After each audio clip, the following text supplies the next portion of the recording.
Hey everyone, it's finally Friday. Let's do a little wrap-up video, see what we got done this week. Had a few guys sick out, but we did okay.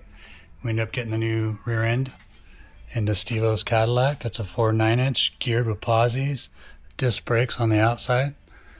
Great rear end. It's going to be awesome.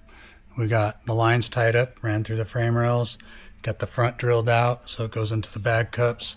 That's going to be awesome.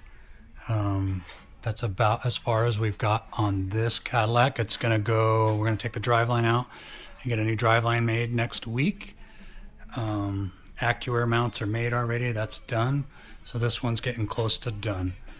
We also worked on my 8 truck this week, which was great. We've got a few things going on over here. We've got the pumper going to go in. I've got bump cans for the back of it. The fronts are already in.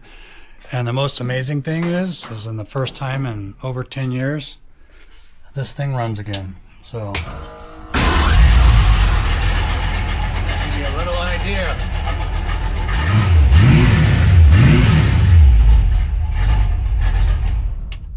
So, pretty exciting to see this thing run again. It's been sitting a long time. We're getting close to where we're going to be able to pull this thing out. Been working on a bunch of projects at my house too. Obviously house stuff, not car stuff. There's a little bit of car stuff there. Had a 64 dropped off this morning just to store in the yard until we're ready to bring it in here and build it. And that should be a pretty cool car. Anyways, I hope you guys have a lot planned for the weekend, something fun. Let me know in the comments below what you're gonna do. If I'm doing anything, of course, I'll post it for you guys to watch and hang out with me, all right? All right.